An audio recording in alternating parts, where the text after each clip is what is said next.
എല്ലാവർക്കും സുഖാണെന്ന് വിശ്വസിക്കുന്നു. ഡെയിലി അപ്ഡേറ്റിലേക്ക് എല്ലാ ആളുകൾക്കും സ്വാഗതം. നാളെ ഏപ്രിൽ 3-ാം തീയതിയും തുറന്നുള്ള ദിവസങ്ങളിലും നിങ്ങൾ ശ്രദ്ധിക്കേണ്ട വളരെ പ്രധാനപ്പെട്ട കാര്യങ്ങളാണ് ഈ ഒരു വീഡിയോയിൽ വ്യക്തമാക്കുന്നത്. വീഡിയോയുടെ വിശദാംശങ്ങളിലേക്ക് കടക്കുന്നതിന് മുമ്പ് കൂടുതൽ ആളുകളിലേക്ക് ഇൻഫർമേഷൻ എത്താൻ ഷെയർ ചെയ്യുക, ലൈക്ക് ചെയ്യുക, ഫേസ്ബുക്കിലൂടെ കാണുന്ന ആളുകൾ ഫോളോ ചെയ്യുക. വീഡിയോയുടെ വിശദമായ വിവരങ്ങളിലേക്ക് വരാം. നാളെ രാവിലെ 8 മണിക്ക് കേരളം നടുങ്ങുന്ന വാർത്തയുണ്ടാകുമെന്ന് റിപ്പോർട്ടർ ചാനലിന്റെ പരസ്യം. മുഖമുടികൾ അഴിയുന്നു. നാളെ രാവിലെ 8 മണിക്ക് unmasking the truth സത്യമേവ Jayate. Doctor അരുൺകുമാറാണ് ഫേസ്ബുക്കിലൂടെ ഈ കാര്യം വ്യക്തമാക്കിയിട്ടുള്ളത്. റിപ്പോർട്ടർ ചാനലിന്റെ സോഷ്യൽ മീഡിയ പ്ലാറ്റ്ഫോമുകളിലൂടെയും ഈ പരസ്യം വ്യാപകമായി പ്രചരിക്കുന്നുണ്ട്. നാളെ രാവിലെ 8 മണിക്ക് കേരളം നടുങ്ങുന്ന ആ വാർത്ത എന്തായിരിക്കും? സംസ്ഥാനത്ത് സാമൂഹ്യ സുരക്ഷാ ക്ഷേമ പെൻഷൻ ഇനി നമ്മൾ പ്രതീക്ഷിക്കുന്നത് വിഷു ഈസ്റ്ററിനോടനുബന്ധിച്ചുള്ള പെൻഷൻ വിതരണമാണ്. ഏപ്രിൽ മാസത്തെ പെൻഷൻ വിതരണമാണ്. വിഷു ഈസ്റ്റർ ആയതുകൊണ്ട് തന്നെ 3200 രൂപ ലഭിക്കും എന്നാണ് നമ്മൾ പ്രതീക്ഷിക്കുന്നത്. കഴിഞ്ഞ തവണ അങ്ങനെ കിട്ടിയിരുന്നു. ആ ഒരു സാഹചര്യത്തിൽ തന്നെയാണ് ഈ മാസവും നമ്മൾ അങ്ങനെ പ്രതീക്ഷിക്കുന്നത്. ഈ സാമ്പത്തിക വർഷം 3 ഗഡുക്കൾ കൂടി വിതരണം ചെയ്ത് പൂർത്തീകരിക്കും എന്നാണ് ധനമന്ത്രിയും മുഖ്യമന്ത്രിയും നിയമസഭയിൽ അറിയിച്ചിട്ടുള്ളത്. അതുകൊണ്ട് തന്നെ ഏപ്രിൽ വിതരണം ചെയ്യുന്ന 1600-നോടൊപ്പം ഒരു കുടിശ്ശിക കൂടി വിതരണം ചെയ്ത് 3200 രൂപ വിഷു ഈസ്റ്ററിനോടനുബന്ധിച്ച് വിതരണം ചെയ്യും. വിഷു 14-ന് വരുമ്പോൾ 20-ാം തീയതിയാണ് ഈസ്റ്റർ വരുന്നത്. അപ്പോൾ ഈ ഒരു കാലയളവിൽ ഇതിനുള്ളിൽ തന്നെ അതിന്റെ ഒരു വിതരണം ഉണ്ടാകും. അപ്പോൾ 10-ാം തീയതിക്ക് ശേഷം പെൻഷൻ വിതരണവുമായി ബന്ധപ്പെട്ട അറിയിപ്പ് വരികയും 13-നോ 14-നോ പെൻഷൻ വിതരണം ആരംഭിക്കുന്ന തരത്തിൽ ബാങ്ക് അക്കൗണ്ടിലേക്ക് വിതരണം ചെയ്യുന്ന രൂപത്തിലുള്ള വിതരണം ഉണ്ടാകും. അതേസമയം കയ്യിൽ പെൻഷൻ വിതരണം 2 ദിവസത്തെ താമസത്തിന് ശേഷമായിരിക്കും ഉണ്ടാകുക. കേന്ദ്രവിഹിതം കുറവുള്ള ആളുകൾക്ക് ആ ഒരു കുറവ് വീണ്ടും ഉണ്ടാകും. പിന്നീടാണ് ആ ഒരു തുക എത്തിച്ചേരുക. എന്തായാലും 20ഓട് കൂടിയിട്ട് എല്ലാവർക്കും പെൻഷൻ വിതരണം പൂർത്തിയാകുന്ന രൂപത്തിലായിരിക്കും ഏപ്രിൽ മാസത്തെ പെൻഷൻ ഉണ്ടാകുക എന്നാണ് നമ്മൾ കരുതുന്നത്. അതോടൊപ്പം തന്നെ പുതിയ സാമ്പത്തിക വർഷത്തേക്ക് കടന്നിരിക്കുകയാണ്. അതുകൊണ്ട് തന്നെ പെൻഷൻ വാങ്ങുന്ന ആളുകളുടെ കൃത്യത ഉറപ്പുവരുത്തുന്നതിന് വേണ്ടിയിട്ട് ധനവകുപ്പ് തദ്ദേശ സ്ഥാപനങ്ങളുടെ സഹായത്തോടു കൂടി സോഷ്യൽ ഓഡിറ്റിംഗ് നേരത്തെ പറഞ്ഞതാണ്. കഴിഞ്ഞ ഈ സാമ്പത്തിക വർഷത്തെ ബജറ്റ് ഫെബ്രുവരിയിൽ അവതരിപ്പിച്ചപ്പോൾ ധനമന്ത്രി പറഞ്ഞതാണ് ഈ സാമ്പത്തിക വർഷം ആരംഭിച്ചത് ഈ 1-ാം തീയതി മുതലാണ്. അപ്പം അതിന്റെ ഒരു പരിശോധന വീടുകളിൽ ഉണ്ടാകും. അനർഹമായിട്ട് ആണ് പെൻഷൻ കൈപ്പറ്റുന്നത് എന്ന് ബോധ്യപ്പെടുകയാണ് എങ്കിൽ അവരെയെല്ലാം പുറത്താക്കുന്ന നടപടി ഉണ്ടാകും. 2000 സ്ക്വയർ ഫീറ്റിന് മുകളിലുള്ള വീട്, 1000 cc മുകളിലുള്ള 4 ചക്ര വാഹനം, 2 ഏക്കറിലധികം ഭൂമി, പെൻഷൻ വാങ്ങുന്ന ഗുണഭോക്താവിൽ ഉൾപ്പെട്ടിട്ടുള്ള റേഷൻ കാർഡിലെ മറ്റേതെങ്കിലും അംഗത്തിന് സർക്കാർ ജോലിയോ അല്ലെങ്കിൽ പെൻഷനോ ഉണ്ട് എങ്കിലും ക്ഷേമ പെൻഷൻ അർഹത ഉണ്ടാകില്ല. അതുപോലെ തന്നെ ആധുനിക സൗകര്യങ്ങളുള്ള വീട്, അതായത് AC ഉൾപ്പെടെയുള്ള ആധുനിക സൗകര്യങ്ങളുള്ള വീട്, അതുപോലെ പുറത്തുള്ള നിലം ടൈല് പാകിയിട്ടുണ്ട് എങ്കിൽ ഇതിനെല്ലാം ഈ ഒരു കാരണം കൊണ്ടെല്ലാം പെൻഷൻ മുടങ്ങുന്ന സാഹചര്യം ഉണ്ടാകും. ഇതെല്ലാം ഫീൽഡ് തലത്തിലുള്ള പരിശോധനകൾ നടത്തും തദ്ദേശ സ്ഥാപനങ്ങൾ എന്നാണ് അറിയിപ്പുകൾ വരുന്നത്. അപ്പം അനർഹമായിട്ടാണ് പെൻഷൻ കൈപ്പറ്റുന്നത് എന്ന് ബോധ്യപ്പെട്ടാൽ അവരെ പുറത്താക്കുന്ന നടപടി ഉണ്ടാകും. മറ്റൊരു പ്രധാനപ്പെട്ട കാര്യം, നിരവധി ആളുകൾക്ക് മാർച്ച് മാസത്തെ പെൻഷൻ മുടങ്ങിയിട്ടുണ്ട്, ബാങ്ക് അക്കൗണ്ടിലേക്ക് എത്തിയിട്ടില്ല എന്നാണ് പറയുന്നത്. ഉള്ള ആളുകൾ പെൻഷൻ വിതരണത്തിന് പറഞ്ഞിട്ടുള്ള സമയം 4-ാം തീയതിയാണ്. 4-ാം തീയതിയും ആ ഒരു പെൻഷൻ എത്തിയിട്ടില്ല എങ്കിൽ നിങ്ങൾ പഞ്ചായത്ത് പെൻഷൻ വിഭാഗത്തിൽ ഒന്ന് അന്വേഷിക്കണം. പഞ്ചായത്ത് പെൻഷൻ വിഭാഗത്തിൽ അന്വേഷിക്കാൻ പറയുന്ന സമയത്ത് ഏറ്റവും പ്രധാനപ്പെട്ട ഒരു കാര്യം, ഈ മാസം 10-ാം തീയതി വരെ പഞ്ചായത്തിൽ സേവനങ്ങളൊന്നും ലഭിക്കില്ല. കാരണം സംസ്ഥാനത്തെ തദ്ദേശ വകുപ്പ് ഈ സ്മാർട്ടിലേക്ക് മാറുന്നതിന്റെ ഭാഗമായി നികുതി അടക്കമുള്ള എല്ലാ പഞ്ചായത്ത് സേവനങ്ങളും ഇപ്പോൾ നിർത്തിവെച്ചിരിക്കുന്ന സാഹചര്യമാണുള്ളത്. അതോടൊപ്പം തന്നെ കഴിഞ്ഞ തവണ മസ്റ്ററിംഗ് പൂർത്തിയാക്കാൻ പറഞ്ഞ സമയത്ത് മസ്റ്ററിംഗ് ചെയ്യാത്തവരുടെ പെൻഷൻ ഇപ്പോൾ മുടങ്ങിക്കിടക്കുകയാണ്. അപ്പോൾ ആ കാരണം കൊണ്ട് ഇപ്പോൾ പെൻഷൻ ലഭിക്കാത്ത ആളുകൾ 20-ാം തീയതി വരെ അക്ഷയ കേന്ദ്രങ്ങളിലെത്തി മസ്റ്ററിംഗ് ചെയ്യാവുന്നതാണ്. ഈ മാസം മസ്റ്ററിംഗ് ചെയ്താലും ഇനി വിതരണം ചെയ്യുന്ന 3200 ഏപ്രിൽ വിതരണം ചെയ്യുന്ന പെൻഷൻ, അതായത് എത്രയായാലും അത് ലഭിക്കില്ല. അതിനുശേഷം ഉള്ള, അതായത് മെയ് മാസം മുതലുള്ള പെൻഷൻ ആയിരിക്കും പിന്നീട് അവർക്ക് എത്തിച്ചേരുക.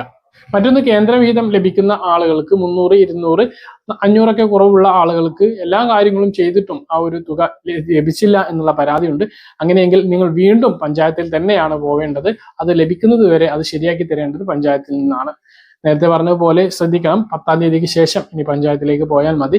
പഞ്ചായത്ത് ഈ സ്മാർട്ട് ആകുന്നതിന്റെ ഭാഗമായിട്ട് പഞ്ചായത്തിൽ നിന്നുള്ള സേവനങ്ങൾ ലഭിക്കില്ല.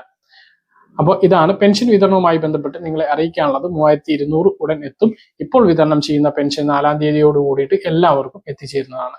മറ്റൊരു പ്രധാനപ്പെട്ട അറിയിപ്പ്, രാജ്യത്തെ എല്ലാ നാഷണൽ ഹൈവേകളിലും ടോൾ നിരക്ക് കേന്ദ്ര റോഡ് ഗതാഗത മന്ത്രാലയം കൂട്ടിയിട്ടുണ്ട്.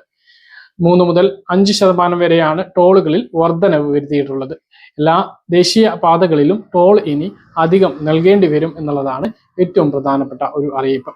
മറ്റൊരു പ്രധാനപ്പെട്ട അറിയിപ്പ്, ഏപ്രിൽ മാസം ആരംഭിച്ചതോടുകൂടി കോടതി ഫീസുകൾ വർദ്ധിപ്പിച്ചിരിക്കുകയാണ്. കഴിഞ്ഞ ബജറ്റിലുണ്ടായിട്ടുള്ള വർധനവ് ഈ പ്രാവശ്യം നിലവിൽ വന്നിരിക്കുകയാണ്. ചെക്ക് കേസിലൊക്കെ 10%, എത്രയാണോ ചെക്ക് വരുന്നത് അതിൻ്റെയൊക്കെ 10%മാണ് കോടതി ഫീസായിട്ട് നൽകേണ്ടി വരുന്നത്. എല്ലാ കേസുകൾക്കും കോടതി ഫീസ് വർദ്ധിപ്പിച്ചത് സാധാരണക്കാർക്ക് എന്തെങ്കിലും ഒരു ആശ്രയത്തിന് പോവേണ്ടത് കോടതിയാണ്. പക്ഷെ കോടതിയിൽ പോകണമെങ്കിലും ഭീമമായിട്ടുള്ള തുക സർക്കാർ ഈടാക്കുന്നു എന്നുള്ളതാണ് ഏറ്റവും പ്രധാനപ്പെട്ട കാര്യം. മറ്റൊന്ന്, 15 വർഷം കഴിഞ്ഞിട്ടുള്ള വാഹനങ്ങൾ നിരുത്സാഹപ്പെടുത്തുന്നതിന്റെ ഭാഗമായിട്ട് ടാക്സ് വർദ്ധിപ്പിച്ചിട്ടുണ്ട്. നിലവിൽ 15 വർഷം കഴിഞ്ഞിട്ടുള്ള വാഹനങ്ങൾ റിന്യൂവൽ ചെയ്യുന്നതിന് വേണ്ടിയിട്ട് ഉണ്ടായിരുന്ന ടാക്സിന്റെ, നിലവിലുള്ള ടാക്സിന്റെ 50% കൂടി വർദ്ധിപ്പിച്ചിട്ടുണ്ട്. ഭീമമായിട്ടുള്ള തുകയാണ് അതും വർദ്ധിപ്പിച്ചിട്ടുള്ളത് എന്നുള്ളതാണ്. അതൊന്ന് ഭൂനികുതിയും കുത്തനെ കൂട്ടിയിട്ടുണ്ട്. അതും ഈ മാസം മുതൽ പ്രാബല്യത്തിൽ വരികയാണ്. വൈദ്യുതി നിരക്ക് വർധനവും ഇന്നലെ മുതൽ നടപ്പിലായി തുടങ്ങിയിട്ടുണ്ട്. വൈദ്യുതി നിരക്ക് 12 പൈസയാണ് യൂണിറ്റിന് വർദ്ധിപ്പിച്ചിട്ടുള്ളത്. വെള്ളം ബില്ലും വെള്ളക്കരവും കൂട്ടിയിട്ടുണ്ട്. എല്ലാം കൂട്ടിയത് നടപ്പിലാകുന്നത് ഈ ഒരു മാസം മുതലാണ്. മറ്റൊരു പ്രധാനപ്പെട്ട അറിയിപ്പായിട്ട് പറയുന്നത് റേഷന്റെ കാര്യമാണ്. വ്യാഴാഴ്ചയോട് കൂടിയിട്ട് മാർച്ച് മാസത്തെ റേഷൻ വിതരണം അവസാനിക്കുകയാണ്. 4-ാം തീയതി വെള്ളിയാഴ്ച സംസ്ഥാനത്ത് റേഷൻ കടകൾ അവധിയായിരിക്കും. അതിനുശേഷം 5-ാം തീയതി ശനിയാഴ്ച മുതലാണ് ഈ മാസത്തെ റേഷൻ വിതരണം ആരംഭിക്കുന്നത്. ഓരോ റേഷൻ കാർഡിനും അനുവദിച്ചിട്ടുള്ള വിഹിതങ്ങൾ നോക്കുകയാണ് എങ്കിൽ മഞ്ഞ റേഷൻ കാർഡിന് 30 കിലോ അരിയും 3 കിലോ ഗോതമ്പും സൗജന്യമായി ലഭിക്കും. 2 പാക്കറ്റ് ആട്ട 7 രൂപയ്ക്കും 1 കിലോ പഞ്ചസാര 27 രൂപയ്ക്കും മഞ്ഞ റേഷൻ കാർഡിന് ലഭിക്കും. പിങ്ക് റേഷൻ കാർഡിന് കാർഡിൽ ഓരോ അംഗങ്ങൾക്കും 4 കിലോ വീതം അരിയും ഓരോ കിലോ ഗോതമ്പും സൗജന്യമായി ലഭിക്കും. മൊത്തം ലഭിക്കുന്ന ഗോതമ്പിൽ നിന്നും 3 കിലോ ഗോതമ്പ് കുറച്ച് പകരം 3 പാക്കറ്റ് ആട്ടയാണ് ലഭിക്കുക. കാർഡിൽ 3 അതിൽ കുറവോ അംഗങ്ങളാണെങ്കിൽ ഗോതമ്പ് ലഭിക്കില്ല, ആട്ട മാത്രമാണ് ലഭിക്കുക. ആട്ടയ്ക്ക് 9 രൂപ വീതം നൽകണം. നീല റേഷൻ കാർഡിന് 4 രൂപ നിരക്കിൽ 2 കിലോ വീതം അരി ഓരോ അംഗങ്ങൾക്കും ലഭിക്കും. ഇത് കൂടാതെ സ്പെഷ്യൽ അരിയും കൊണ്ട് 3 കിലോ അരി കൂടി നീല റേഷൻ കാർഡിന് അനുവദിച്ചിട്ടുണ്ട്. അതുകൂടി വാങ്ങാൻ മറക്കരുത്. വെള്ള റേഷൻ കാർഡിന് 6 കിലോ അരി 10 രൂപ 90 പൈസ നിരക്കിൽ ലഭിക്കുമ്പോൾ ബ്രൗൺ റേഷൻ കാർഡിന് 10 രൂപ 90 പൈസ നിരക്കിൽ 2 കിലോ അരിയും ലഭിക്കും. ഇതാണ് റേഷൻ കടയിൽ നിന്നും ഏപ്രിൽ മാസത്തിൽ ലഭിക്കുന്ന വിഹിതങ്ങൾ. ഇതുകൂടാതെ 10-ാം തീയതി മുതൽ 19-ാം തീയതി വരെ എല്ലാ സപ്ലൈകോ ഔട്ട്ലെറ്റുകളിലും വിഷു ഈസ്റ്റർ ചന്തകൾ പ്രവർത്തിക്കുന്നതാണ്. 13-നും സബ്സിഡി സാധനങ്ങൾക്ക് പുറമെ മറ്റ് ഇനം സാധനങ്ങൾക്കും 40% വരെ വിലക്കുറവിൽ ലഭിക്കുന്നതാണ്. 285 രൂപ വില വരുന്ന വെളിച്ചെണ്ണ 232 രൂപക്ക് ലഭിക്കും. ഇതേ രീതിയിൽ തന്നെ മറ്റ് വിഹിതങ്ങൾക്കും വിലക്കുറവുണ്ടാകും എന്നും അറിയിച്ചിട്ടുണ്ട്. വളരെ പ്രധാനപ്പെട്ട അറിയിപ്പാണ്. അപ്പൊ ആ ഒരു അവസരം എല്ലാവരും ഉപയോഗപ്പെടുത്തുക. മറ്റു പ്രധാനപ്പെട്ട അറിയിപ്പ്, ബാങ്ക് അക്കൗണ്ടുള്ള ആളുകൾ ശ്രദ്ധിക്കേണ്ട കാര്യമാണ്. നിങ്ങളുടെ ബാങ്ക് അക്കൗണ്ടുകളിൽ മിനിമം ബാലൻസ് സൂക്ഷിച്ചിട്ടില്ല എങ്കിൽ പിഴ നൽകേണ്ടി വരും എന്നുള്ളതാണ്. ബാലൻസ് കൃത്യത ഉറപ്പുവരുത്തുന്നതിന് വേണ്ടിയിട്ട് നിങ്ങൾ ശ്രദ്ധിക്കുക. അതുപോലെ തന്നെ UPI ഇടപാടുകളിൽ വന്നിട്ടുള്ള മാറ്റം, ഉപയോഗിക്കാതെ കിടക്കുന്ന മൊബൈൽ നമ്പറുകളിൽ ഗൂഗിൾ പേ, ഫോൺ പേ, UPI അല്ലെങ്കിൽ ബാങ്ക് ആപ്പുകൾ ഉപയോഗിക്കുന്നുണ്ട് എങ്കിൽ നിങ്ങളുടെ പുതിയ മൊബൈൽ നമ്പർ വെച്ച് അത് അപ്ഡേറ്റ് ചെയ്യണമെന്ന് ഓർമ്മിപ്പിക്കുന്നു. ഇല്ലെങ്കിൽ നിങ്ങളുടെ UPI സേവനം കട്ടാക്കുന്നതാണ്.